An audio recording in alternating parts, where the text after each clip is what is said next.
everyone. Welcome to Backstory Sessions. I'm your host, Matt. We hope you enjoy this episode.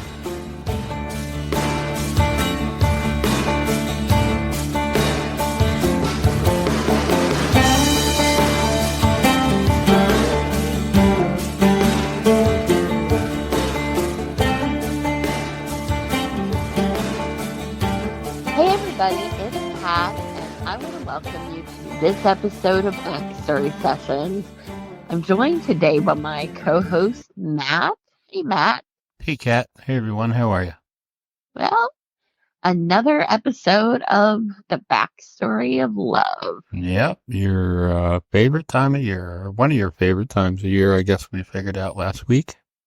Yes, and this is, we had a great story to start off February. I mean, because I like backstories a lot. I mean, I'm fascinated by what makes someone into the person that they become, like all the events. And it's the same with love. It's just like an extra layer of like what made this couple, like, how did they meet? Right. Did they get on each other's nerves? Have they like faced hardships and like made it?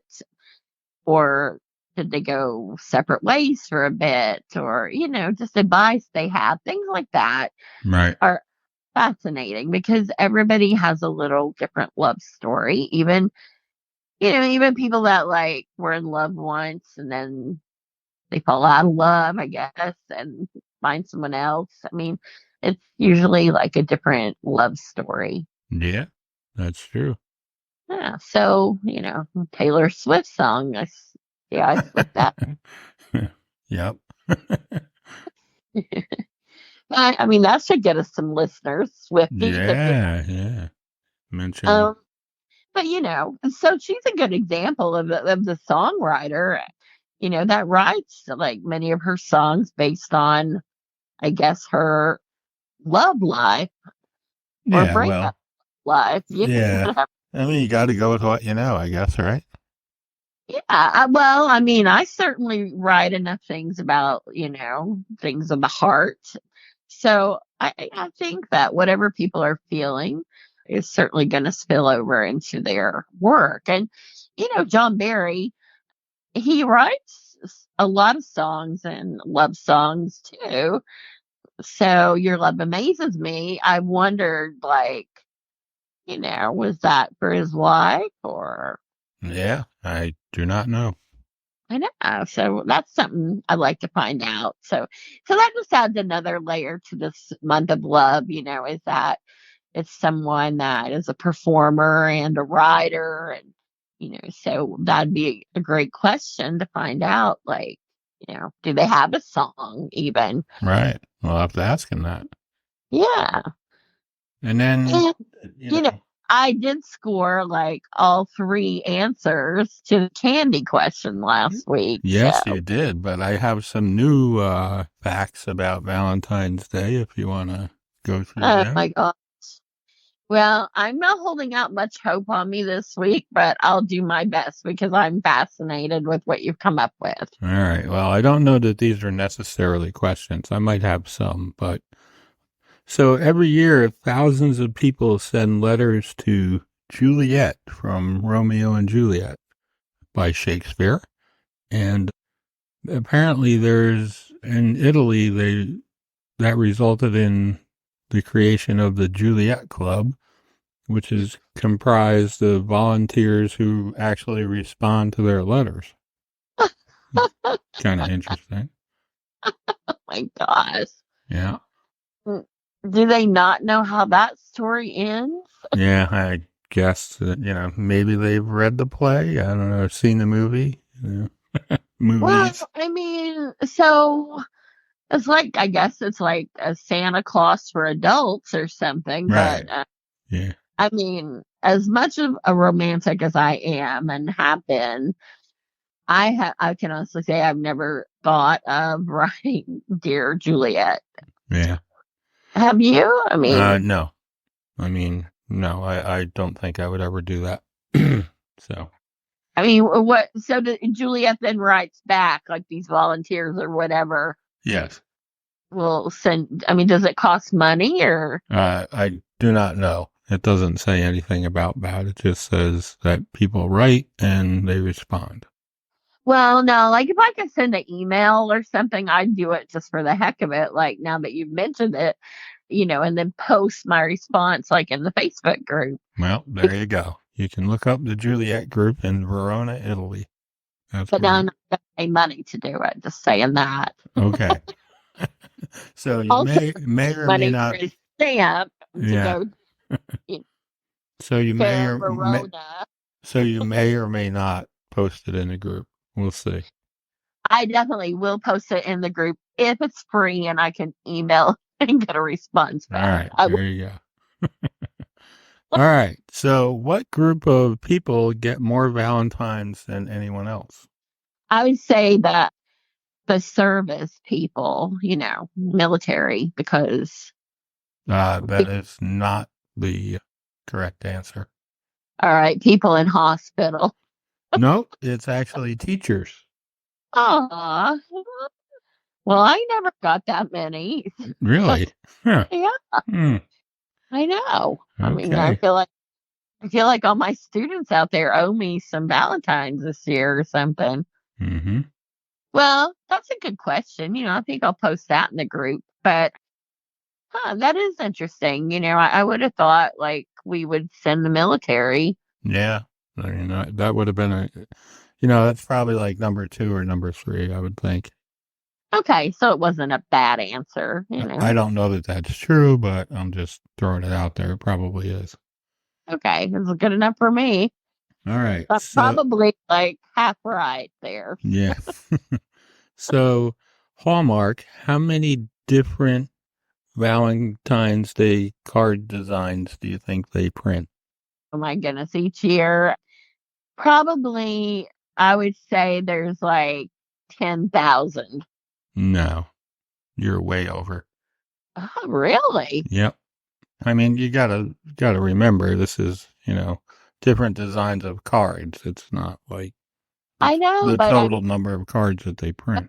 so many situations too and Valentine's, Yep. like there's probably like 100 cat ones, with like Yeah.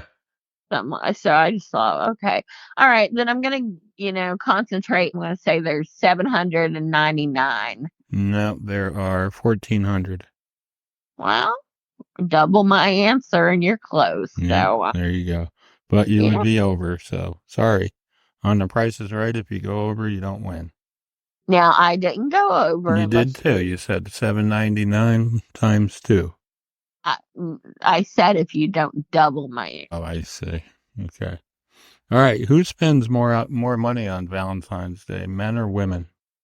Oh gosh. I mean, you're gonna think it's gonna be men because in general, like they're expected to be the ones, but Valentine's, I mean, like I would say I think women are like more into the spirit of it or whatever, and guys I guess they buy the Valentine, but generally I would think of it's more like flowers or dinner. Mm-hmm. But I mean, it's easy to pick a card out too. Well, all right. I'm gonna go with the men, but I don't know if that's true. It is true. Ooh, There okay. you go. All right. This is an interesting one. What state has the most chocolate makers? Well, it must not be Pennsylvania because I doubt that you'd be asking if that was the case. But I'm gonna say Pennsylvania anyways. Pennsylvania is number two with 114. Oh wow. Okay. Well, then I'd have to say, gosh, where's some good chocolate? Well, there is no bad chocolate really, right? So, Massachusetts. You are about 3,000 miles away. It is actually California. Wow. Well, okay. Great, California. But I did not, guess that obviously. All right, last one. What percentage of people in the U.S. will send a Valentine's Day text? Oh gosh. I mean, I think everybody that texts is going to probably. So I'm gonna say 92%. No, you're pretty high. I'm high. Yep. Well, not not I'm not high, but my my answer Yes. is so. All right. Well, I don't believe that, but I'm all right. I'll drop to 72%. It's 63. Man, I know. That's just over half. I mean, I would have thought it would have been higher. I don't believe that. I mean, because like, how can you go through Valentine's Day and not even pick one person from everybody on your text list to say, Happy Valentine's? Yeah. Well, I mean, I'm just reading what I'm presented. So Yeah. Well, I mean, you have to be shocked too, right? yeah, I mean, I thought it would have been higher, but I guess not. Well, shows you what we know. All So right, one bonus one. Doctors used to prescribe chocolate to fix what? everything, because it does. Depression. Nope. Well, Well, sort of, I guess. It's a broken heart. uh, yeah. Aw. Well, So they're the ones who started, like, when you have a broken heart, you eat ice cream or chocolate or whatever. You can blame doctors for that. all right. I mean, it seems like a good treatment, you know. Like, really, though, nothing will mend a broken heart. We already know that from the love songs. So, Right. people have been singing about that for years. And, I don't know what mends it. So, not chocolate, but at least you can have fun, like, trying to mend it with chocolate. Well, there you go. All right. All right. So, would you ever work with your spouse? Do you think? So when I was teaching, I used to think about that because, there were, I would say, maybe three couples over my teaching career, Hmm. that were married and taught the same school, and they seemed like happy. And I was thinking, like, it would be good in a way because, like, you would have a lot of stuff to talk about, because you'd be doing the same stuff and at the same meetings, and you probably would know some of the same kids, and it would Right. just, I used to think, that would be a good thing. And also, you wouldn't be with them like during the school day, like maybe you'd see them at the lunch break or something. But so I think in some situations it could be really good to have something in common, certainly better than, like, people that have nothing to talk about and they come home from work and they don't talk because everything is so, like, different. They don't have any point of reference. So in that way, I think some jobs it could work out. But like, if you were like in the same cubicle or something, like, Yeah. if there's no space and you're constantly, and then you come home and it's constantly, then I think that would create, Yeah. you know, a bad situation. And But then you ride to work and ride home together, and you just have yeah, too much togetherness. yeah, and people need space, I think. Maybe not. Maybe everybody doesn't. I don't know, but Yeah. I think most people do. So I did actually ask this question in the group, and it was kind of close in the people that said they could work with their spouse or could not. So I wonder if any of them actually had. yeah, that would be interesting to know because our guests today, ha- have worked together, and maybe they still are. We'll be finding out, but be curious to see how that. how that is for them. Yeah, I was just wondering because last week we talked to Mason and Nathaniel, and they work together. Yes. And we've had, so it wasn't a Valentine's Day episode, but we had the couple that traveled in the RV thing, like the van life, from Alaska Oh to yeah, wherever. yeah, yeah. So I mean, I cannot imagine that, like being in a van, with someone for months and months and months. Yeah, yeah, Yeah, like, so that would be hard, like, because you need space and you need like yeah. space. Space. But Yeah, yeah, but so we have had people before talk about that, and they seem to make it work. So I guess the lesson is, that if you love someone and they love you and it's meant to be, you can make anything work. It just may not be the ideal situation, but right. You have to learn how to compromise. yeah, yeah. So I don't know. I mean, it's it is something I did ponder though when I was thinking. Yeah. All right. Well, excuse me. Let's talk to John and Robin. And Yeah, John and Robin Ferry. okay. Well, we'll talk to John and Robin and see how they manage to make things work. John and Robin, I want to welcome you to Backstory Sessions. Thank you. It's good to be with you. Thank you. I am so excited for this episode. I love stories and love in the whole month of February. So, I cannot wait to hear about how you met and how, just your story, because everybody's got that unique backstory and I can't wait to hear it. Well, go, Robin. Oh, man. We definitely have a crazy, crazy love story.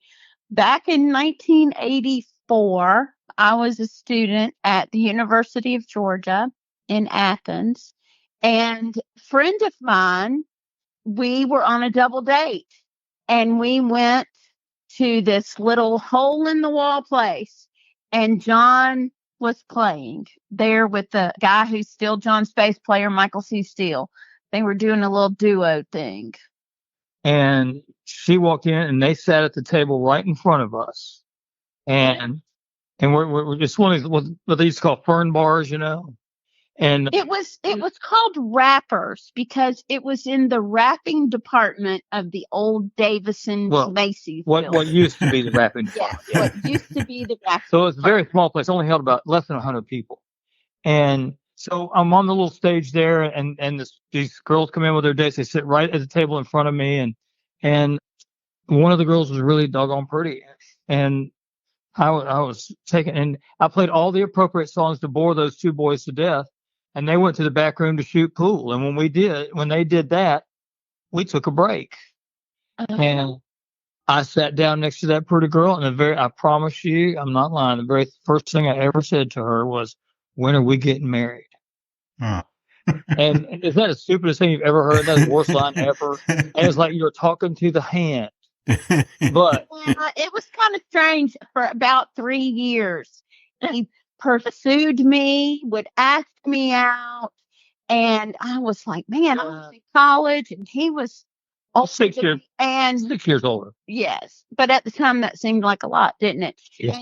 And I thought my mother would kill me if I went out with a guy who sat on a bar stool and played music for a living in a bar. I said, "There's no way I'm going out." Yeah, because you understand, she grew up in a family where both of her brothers grew up to be military officers. Mm. They pretty straight up, and so this was kind of odd.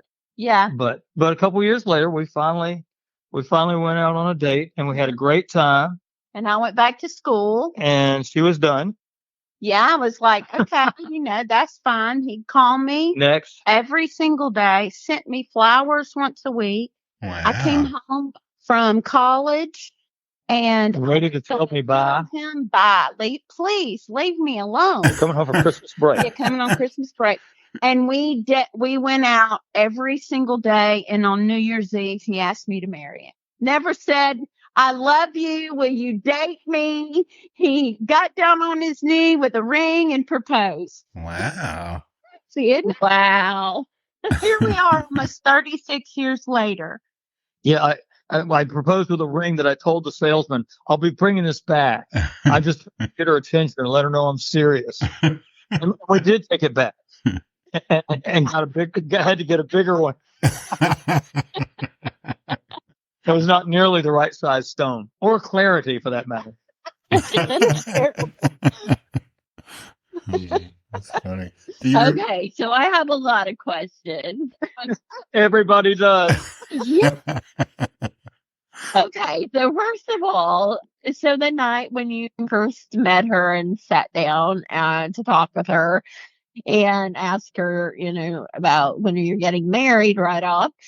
I mean, Robin, what's going through your mind? Well, it's interesting. I was from the first time I saw him and heard him sing. I mean, who knows? I mean, it's not like I hadn't been to hear other people sing, but I was really drawn to him. And I don't know. I just was drawn to him. And over the next couple of years, he had a real way of making me feel special when I came into the club. And it's just it's crazy. It's crazy. And your mama loves me. Mama loves you. Yeah. She would even come out with me to the club to hear you sing. Mama loved Johnny.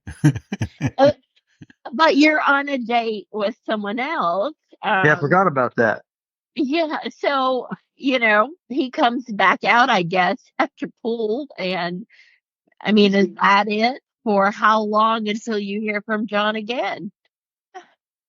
I don't know. I gave him actually my work phone number. Which I still He have. still does have. Little slip of yellow paper. I work at I do bridal center at the time.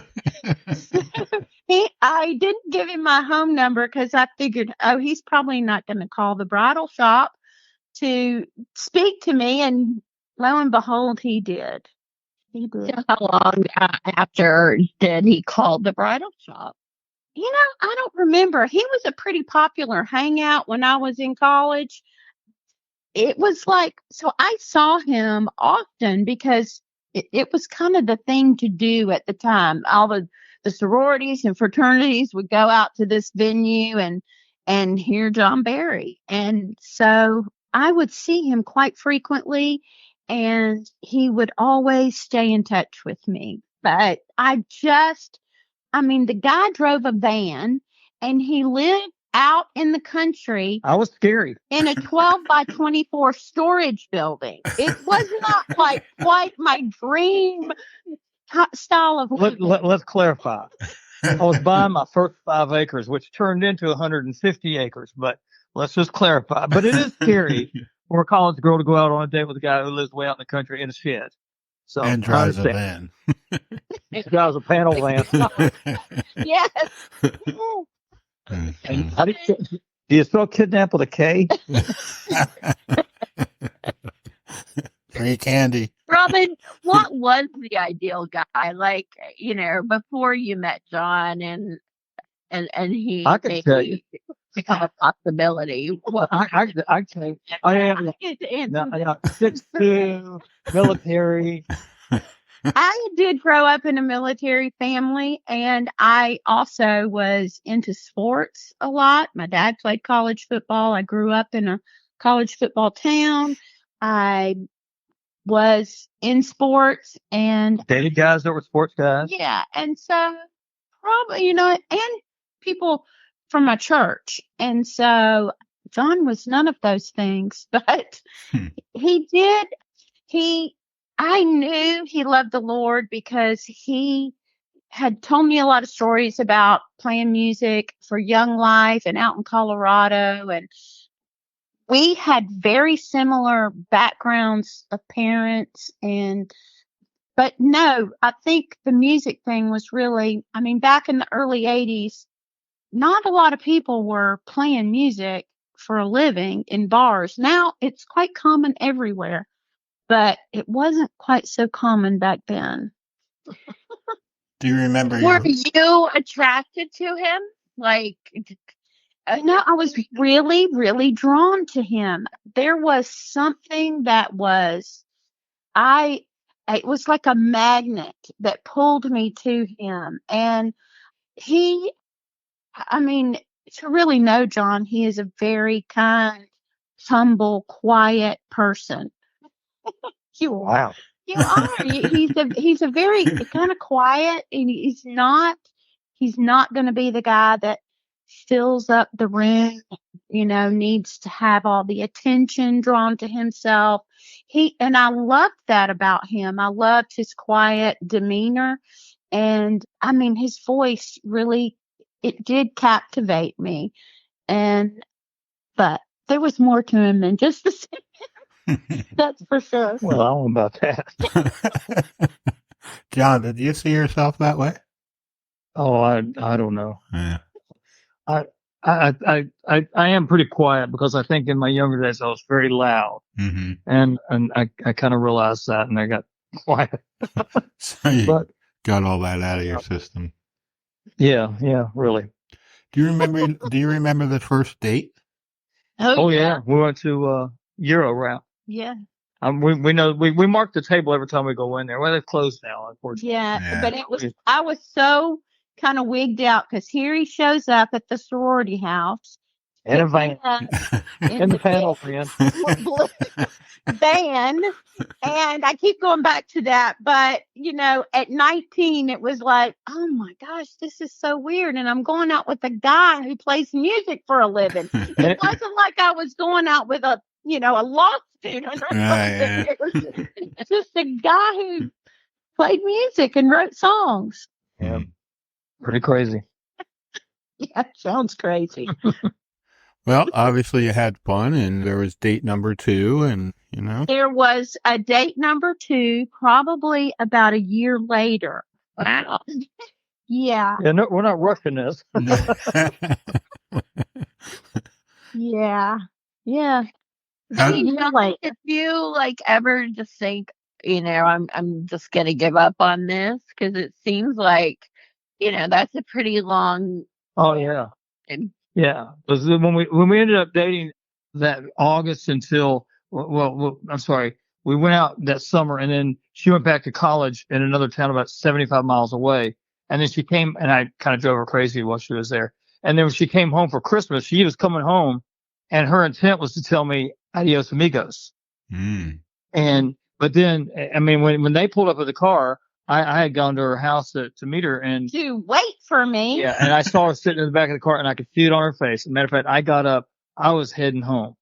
I was leaving, and because I knew, I said, "Nah, you've overdone it."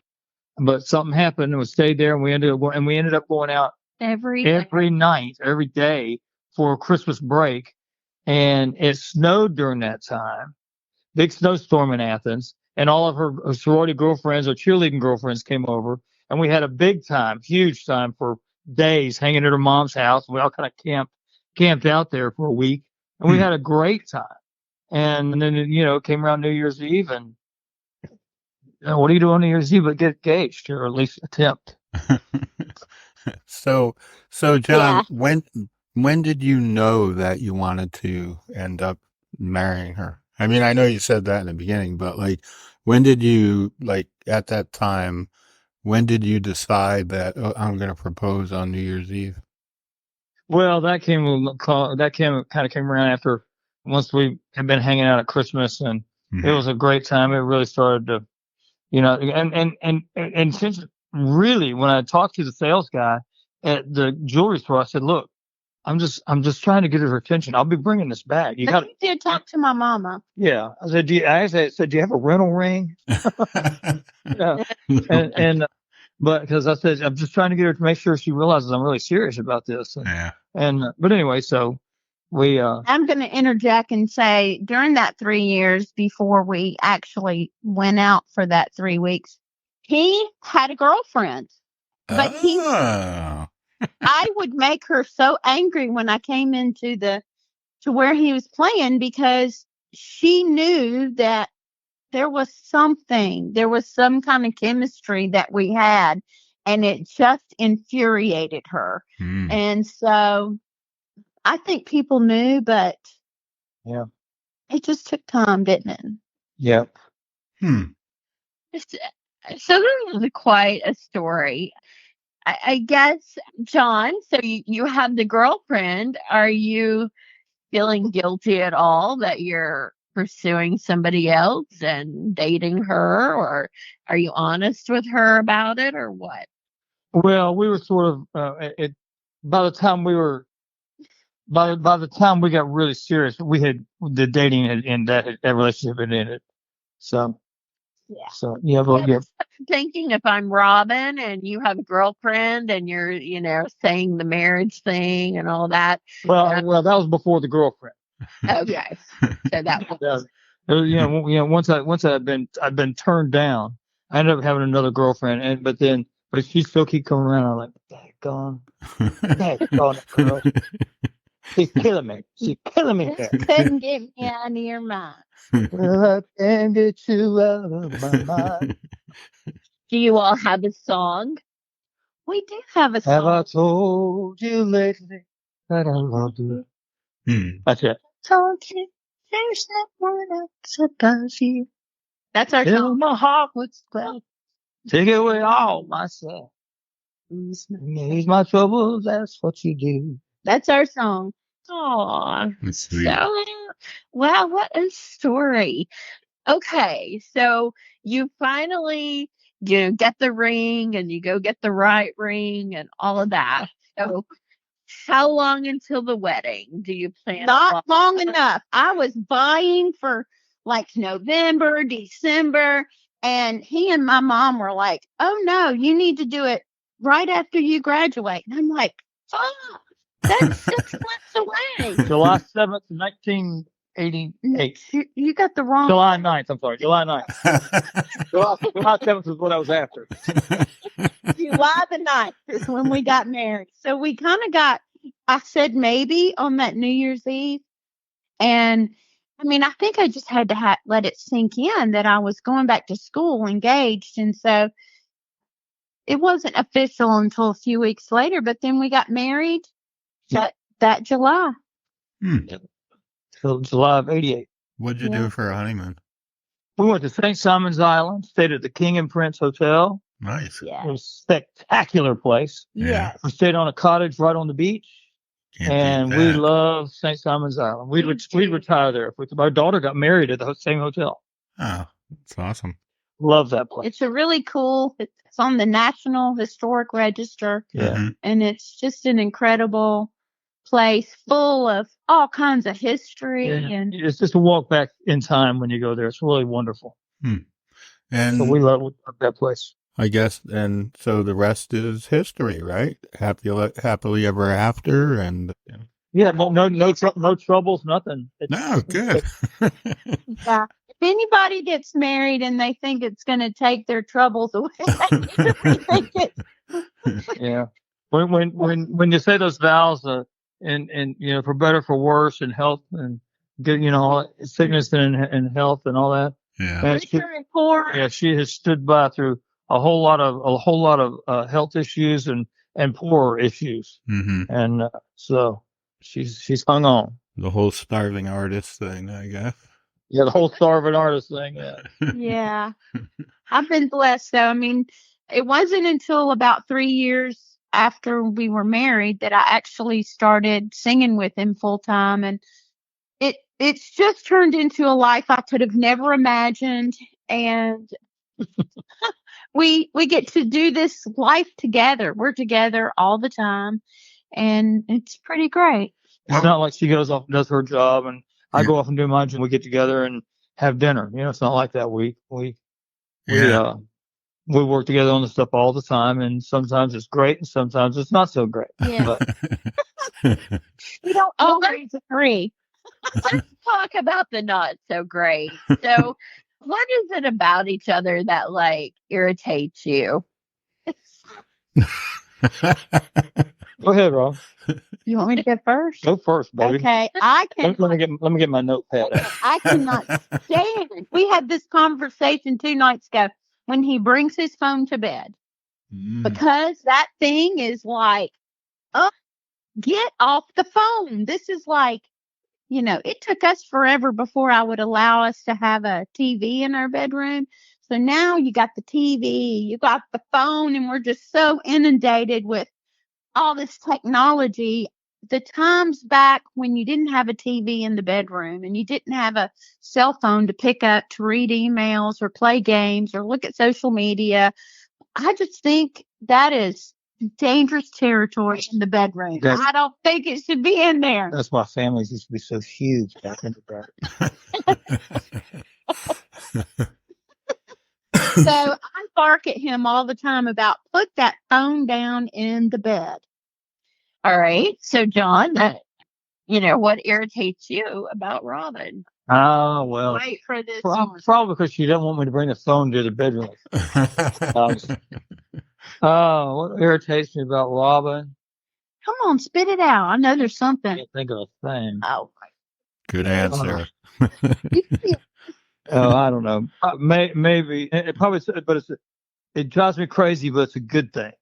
She makes me really think through small and large and small, not just big purchases, but all purchases. Think them through. Yeah. She's really strict about that, and which is great. Great. I mean, frustrating. I'll just pull out the credit card and go. Yeah. It may sound like I'm pretty easy. I'm not. Well, there's nothing else I can think of. Nothing else he wants to say. That's fine. Yeah. That's a smart move, John, I feel like. Robin, she's awesome. I think that goes to the fact that he is just a pretty easy, laid-back guy, and not much gets under his skin because that's how he is. Yeah, I'm just like, okay, I'm good. Yeah, I'm good. Robin, when you were going to college, what were you said that, your life kind of went in a different direction than you imagined, but what were your plans when you were in college? Well, my degree is in health and physical education, and I did had a good background in music. Played piano for like 15 years. I took lessons. I was in college choruses and travel organizations that traveled with music, but my plan was to get out and teach school, and specifically in high school. So I told her she did her student teaching, and the seniors are trying to ask her out on dates. I said, you're too cheap for that. Oh man. Well, she got asked to prom 3 times. I did one long-term sub right after we got married, and I knew then, I'm like, man, I maybe shouldn't be in the classroom teaching. It's a lot easier just to stay home with him during the day, and then when he goes out to play, go with him and sit in the audience. And then I put her to work. And then he put me to work. I joined the band. So, John, when did you realize that Robin was talented and, she could be part of the band and all that?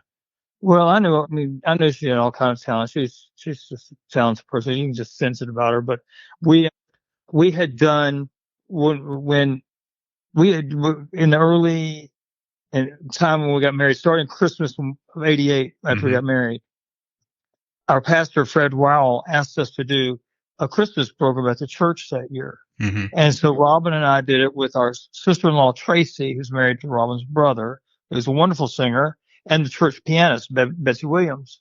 And it was great. And she sang with me. It was fun. And we had a great time together.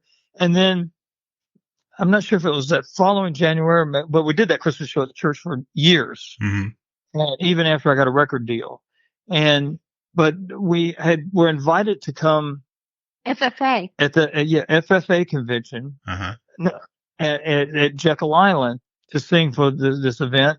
And I told Robin, I said, look, you should go with us and you should sing with us, so we don't come across like a bunch of hee-haw cowboys. And no, it's the future farmers. Yeah. It was all family farmers, And so we got there, and she sang with me. She did a great job, and when I introduced the band and when I introduced her, they went nuts. They loved her.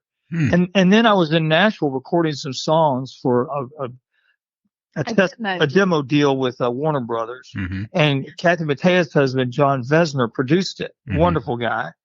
And there were several songs that John had written that we recorded.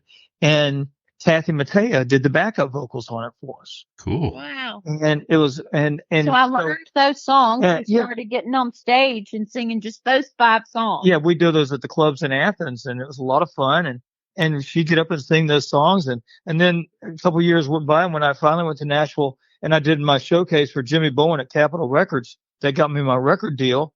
She was in the band singing. So, they had a girl sing on the record. And at that point, I had a gig. Yeah. Awesome. So it was. Yeah. So when we started having children, they just went with us. And Robin's mom toured with us for years. 9 years. My mom was on the road with us full time and wow. working us out. We had babies on the road at 6 weeks old. 6 weeks. 4 weeks for Kaylin. Yeah. We finally, by the time I got pregnant with the third, because the boys are only 13 months apart, by the time I got pregnant with the third, we got kicked off the band bus and we had to get our own bus. I said, we'd love to get out of here. Get off our bus. So we got our own, got the family bus and we just rolled on. And, my sister who was a wonderful mom and she had 5 children of her own. And she told me, she said, don't think you got to live your life around the kids. She said, the kids will adapt to what you're doing. Right. She said, just take them with you. Yeah. So we homeschooled them, and my mom was a teacher. And so we homeschooled our kids and for many, many years, and just, they went everywhere. And we didn't move to Nashville until about 10 years ago. So we stayed home in Georgia and kept that as our base, and it just works. Yep. So what if your mom had not have liked John? Would it have worked? No. But that, when I was back off at school, he would go over and visit my mom a lot before he would go to sing that night at the club. He'd go over and have dinner with my mom, and just, they really got to know each other. And I think that was key. I think she really knew his heart, and my mama loved him so much, just like her own son. Yeah, I lost my mom many years ago when I was just about 20. Mm-hmm. And so Carol was a mom to me longer than my own mom was. And so I was just like one of her own. And she loved me and my mom just like her own boys. Yeah, my mom was widowed at 46. So it had been, it was a great life for her. We moved her out next door to us on the farm, and she went on the road with us. And, she quit her job at the high school, and we put her on salary, and she took care of the kids and did a lot of the accounting for the company. And it just, That was good. It was just great. She loved you so much. That's awesome. That's awesome. Yeah. Good thinking. Going and, getting in good with the mother first. That's it's a plan that works. Yeah. Yeah. Yeah. Did you have role model couples after you got married? Were there strong influences that you could, that helped you as a young couple? Yes, I think first and foremost, both of our parents, even though I lost my dad at a young age and John lost his mom at a young age, both of our parents were very strong couples. So to have that influence in your life when you're a kid, to know that your parents love each other and they love you, is a great first step, I think, in your own marriage. You don't see it that way. But then we had people in our church in Athens when we first got married like the Chitums and the Kirbys, older couples who we saw how they lived their life and how they raised their kids. And we knew we wanted that life for our kids and our family. Was there ever any point where where you said, like, wow, being on the road is just way too much, and, Want to have a sort About of a normal life? about the week before each tour would end, we'd start feeling that way. Yeah. Then we'd be home for about 2 weeks and be like, let's go. Yeah. Time to go. I think the hardest years were when back in the 90s when John was getting started, 90s artists were on the road all the time. Right. You never hardly came home. We toured over 200 dates a year and you were never home. So we were fortunate to have our kids with us. Yeah. As they got older and his career had peaked and we weren't on the road as much, it was nice. We were going out and doing about 120 shows a year. And the kids didn't always go with us because by that time we had put them in school and my mom would stay with them. And so we would be in and off, in and out from the road a lot back then. That was hard to pick up and not take the kids with us anymore. But sure, it was good for us. So, but it was good for us. Yeah. As a couple, it was good for us to have that time. So when the cancer happened, Robin, how did you deal with that? Just another John Berry illness.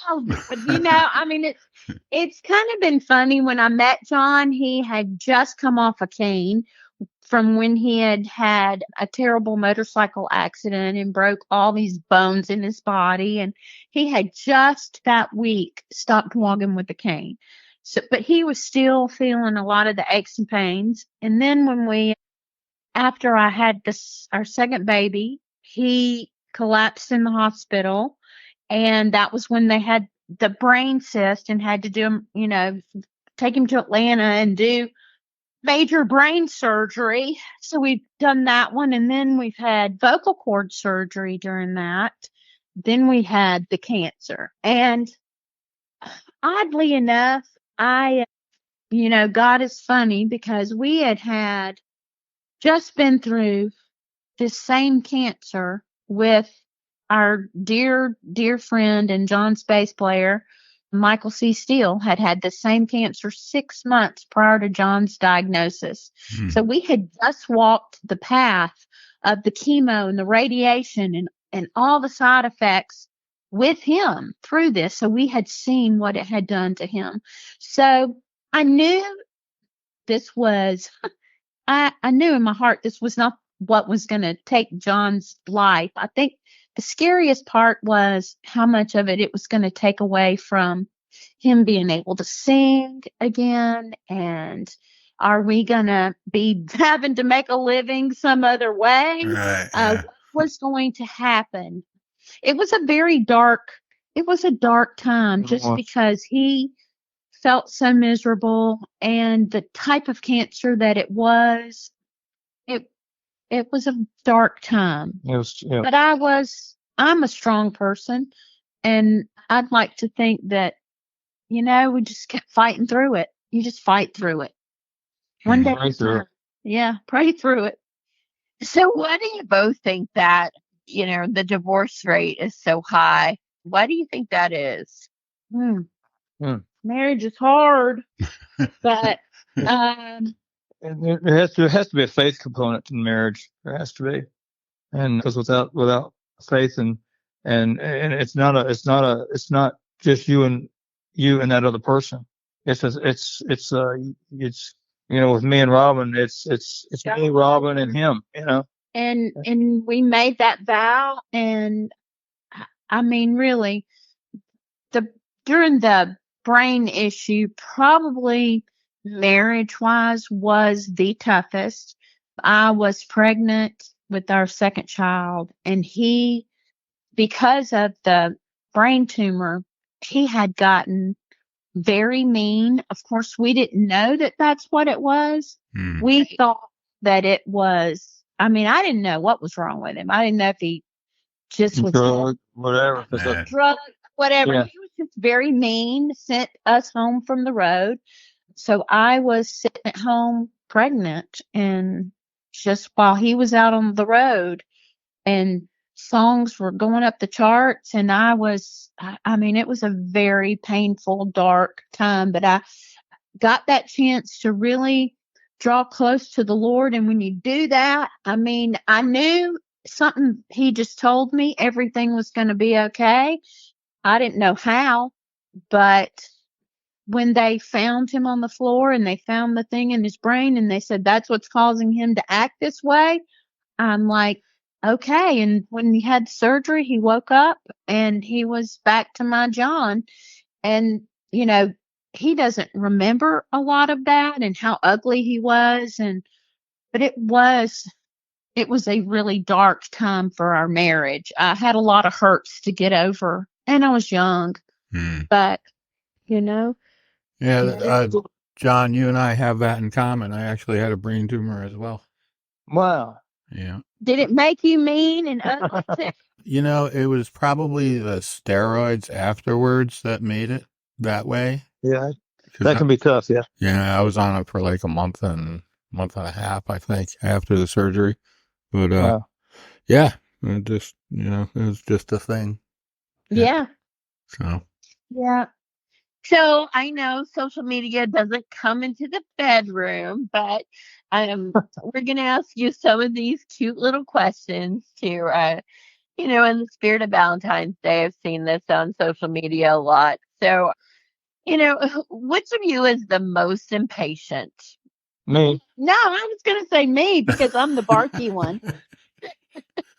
It might depend on what it's about. Well, this next one, who's the most stubborn? So that could go either way too from your answer of above. I would say that would be me because, you know, when we come into business decisions, I am pretty dogmatic that I'm always And she's almost always. he lets me be right most of the time. Who falls asleep first? Robin does. Because I go to bed first. He sits here on the sofa and goes to sleep. I have to holler for him to come to bed. Who's the better cook? Oh, we definitely know that one. Well, thank you, honey. I appreciate that. No, John does not cook. Only thing I can make is candied bacon. Sometimes I ask him if I can return him for somebody that cooks because he can't even boil a hot dog. Can make good bacon though, apparently. Yeah. Yeah, I make good bacon. Who's the better driver? Oh, thank you very much. Yes, that would be me. That's because he can drive the bus and back it up with a trailer on it. All right, John. All those years with the van. Yeah, that's it. Where do you eat out most as a couple? Yep. Where do we eat other than Cracker Barrel? Where else do We go places that, you know, you can get like steak or chicken or something like that. I mean, for the most part. So you're not going to like a sushi bar or some? No. Yeah. Okay. And no, if we lived in Nashville, we'd probably hit up some of the really cool restaurants all the time, like Urban Grub. But we don't live in town, so yeah. We're a small town, but we got a couple of nice little local restaurants. Yeah. We can frequent, but they're you know, just sort of mixed menu, lots of Americana food, you know. Yeah. When you go to those places, are people like, oh, that's John Barry? And no, no, not no, nobody has any. No, no. Oh, okay. They have no idea who I used to be. Who you are. I think they do. It's just people are so kind. Yeah. You just, I mean, after I was in Home Goods the other day, and in walks Marty Stewart and his wife Connie Smith. Wow. And they walk into Home Goods like nothing. Yeah, that's awesome. And where you shop? We're wearing clothes like regular people. That's funny. All right. Well, who's the neatest? Definitely me. You're making a funny face. Let's go look at the counter in our bedroom. Do you have like a man cave, John? Closet. What? John, do you have like a man cave where you like, I don't know. Yes. upstairs where your office is. See? Wow. Well, it's sort of, yeah.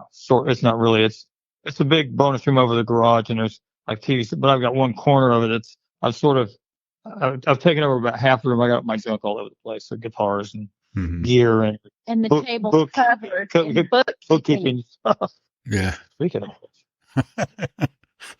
Got to pay that bill. Yes. Yeah. Mm. Well, so this last one from the quiz is, who said I love you first? Me. Yeah. I was going to bet money on that one. Yes, because when he asked me to marry him, I was so shocked. I said, you haven't even ever told me you loved me. I didn't even know we were dating. He said, well, I do love you. You're hot. Get it all in. You're hot. Yeah, that's the new I love you. Yeah. No, it's not. I disagree with that. I'm just kidding. It's funny. Well, this is a great story. And I guess my final question, as you look back over your life together, if you could have all the things happen in life, but not each other. So if you both ended up in the music career and, all of the things, but you're not with each other, what is the benefit of each other? Well,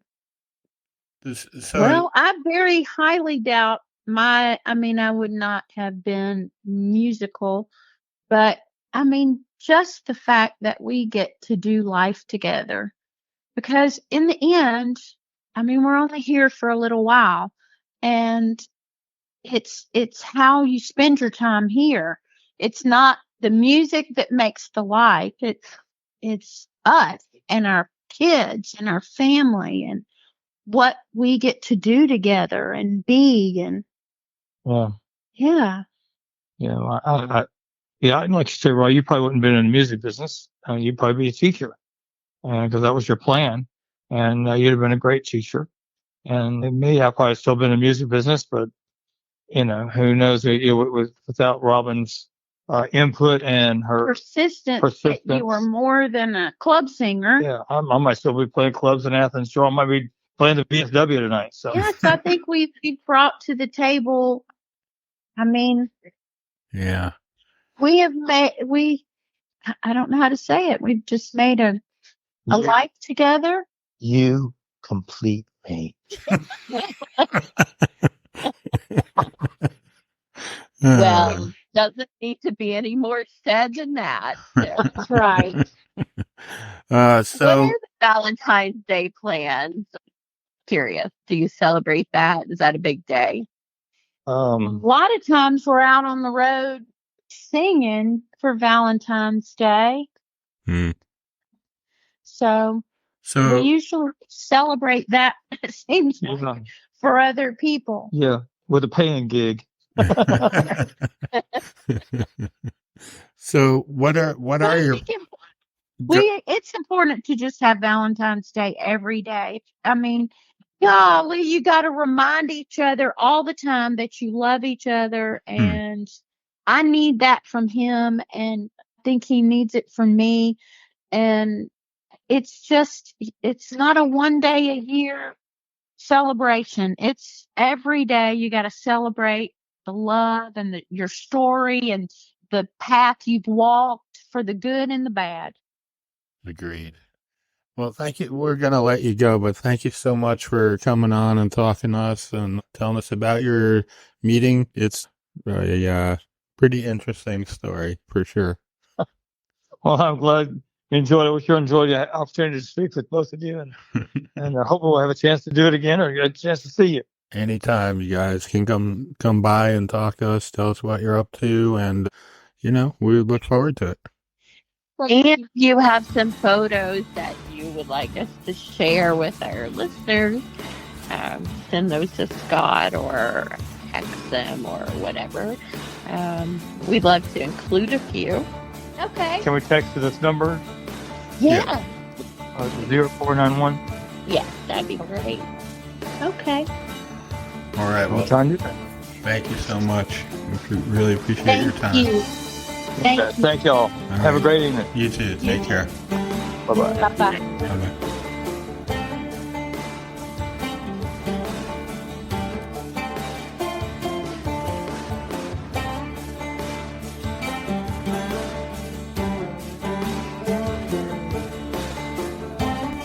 As always, if you have any questions, concerns, or comments, you can send those to Kat at iWritePlays@outlook.com, or you can write to me at backstorysessions@gmail.com or Matt at level11ventures.com.